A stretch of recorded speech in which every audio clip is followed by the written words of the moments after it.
লাইভের সাথে যাচ্ছি সিলেট থেকে আমি মহসিন রনি। আপনারা জানেন ইতিমধ্যে কিন্তু সিলেটে বিপিএল এর যে ম্যাচগুলো চলতেছে সেগুলো শুরু করে ক্রীড়াপ্রেমীদের যে উন্মাদনা, ক্রিকেট প্রেমীদের যে উন্মাদনা, সেই উন্মাদনা সিলেটে শুরু হয়েছে ইতিমধ্যে। আজকে কিন্তু সাপ্তাহিক ছুটির দিন শুক্রবার, অর্থাৎ শুক্রবারে কিন্তু আমরা দেখতে পাচ্ছি যে যে ক্রীড়াপ্রেমীদের যে দল নেমেছে সেখানে বিশেষ করে আমরা আসার সময় লক্ষ্য করেছি প্রায় আম্বরখানা থেকে লাক্কাতুরা পর্যন্ত প্রায় 2 কিলোমিটার সড়ক জুড়ে দীর্ঘ যানজট এর সৃষ্টি হয়েছে, যার ফলে অনেকেই কিন্তু আসতে ভোগান্তি পোহাতে হচ্ছে। এই মুহূর্তে আমরা একজনের সাথে যুক্ত হওয়ার চেষ্টা করব। তিনারা দূর থেকে এসেছেন এবং টিকিট না পাননি অনেকেই। বিষয়টা আপনি কোথা থেকে এসেছেন? ভাই আমি গোয়েন্দার থেকে আসছি 2টার দিকে। এখানে এসে নামাজ পড়ছি, নামাজ পড়ার পর আমি অনেক চেষ্টা করছি যে এখান থেকে টিকিট কেনার জন্য, কিন্তু আমরা টিকিট পাইনি। কিন্তু আমাদের মূলত হচ্ছে আমরা সিলেটের খেলাটা দেখার জন্য আসলে অনেক সময় তো সুবিধা হয় না যে খেলাটা দেখতে, কিন্তু আজকে আসছিলাম যে শুক্রবার ছুটির দিন ছিল, এই জন্য খেলাটা দেখবো, কিন্তু পাইনি টিকিট। অনেক দেখতেছি যে অনেক বাইরে 150 টাকা যে টিকিটটা আছে এই টিকিটটা 800 টাকা, 2000 টাকা, 1000 টাকা বিক্রি করছে। 900 টাকার টিকিট 2000 টাকা ওরা বিক্রি করতেছে। কিন্তু আমার প্রশ্ন হচ্ছে ওই জায়গায় যারা বিপিএল এর আইসিসি দায়িত্বে আছে তারা ওই কাজটা করলো না কেন? যে যাদের আইডি কার্ড আছে তারা একটা টিকিট পাবে, যাদের আইডি কার্ড নেই তারা টিকিট নিবে না।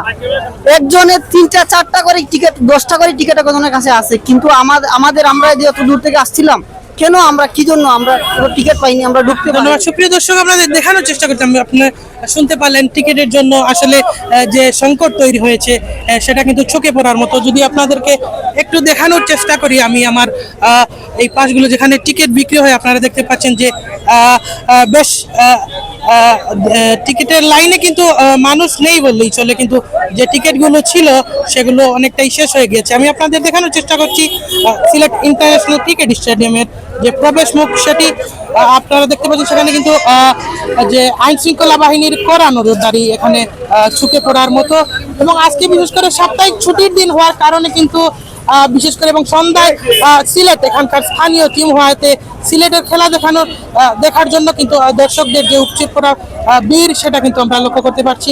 আপনারা জানেন ইতিমধ্যে কিন্তু সিলেট একটিও ম্যাচ জিততে পারেনি। সেই দীর্ঘ আশা নিয়ে বুক বেঁধে আজকে কিন্তু সাপ্তাহিক ছুটির দিনে কিন্তু দর্শকরা সিলেটের খেলা দেখার জন্য আসছে। আমি যদি আরো 2-1 জনের সাথে কথা বলার চেষ্টা করি। ভাই, আপনি খেলা দেখতে আসছেন? হ্যাঁ, খেলা দেখতে আসছি, কিন্তু টিকিট তো পাইলাম না ভাই।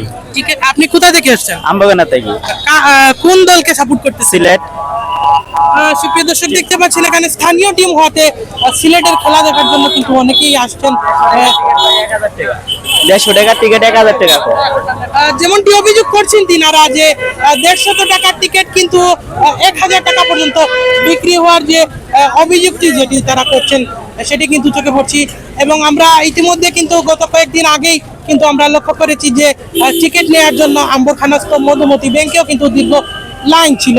সুপ্রিয় দর্শক, সন্ধ্যার সময় একটি ম্যাচ আছে যেটা সিলেট এবং ঢাকা ক্যাপিটালসের, যেখানে আমরা গতকাল দেখতে পেয়েছি ঢাকার হয়ে খেলা সাব্বির রহমান, জাতীয় দলের সাবেক তারকা, অর্থাৎ তিনিও কিন্তু তার ব্যাটের রানের ফুলঝুরি দেখেছিলাম আমরা। অর্থাৎ আজকে সব মিলিয়ে সন্ধ্যার সময় কিন্তু সিলেট এবং ঢাকা ক্যাপিটালসের যে ম্যাচটি সেটি কিন্তু উত্তেজনার বারুদে ঠাসা একটি ম্যাচ হতে যাচ্ছে, সেটা নিঃসন্দেহে বলে যায়।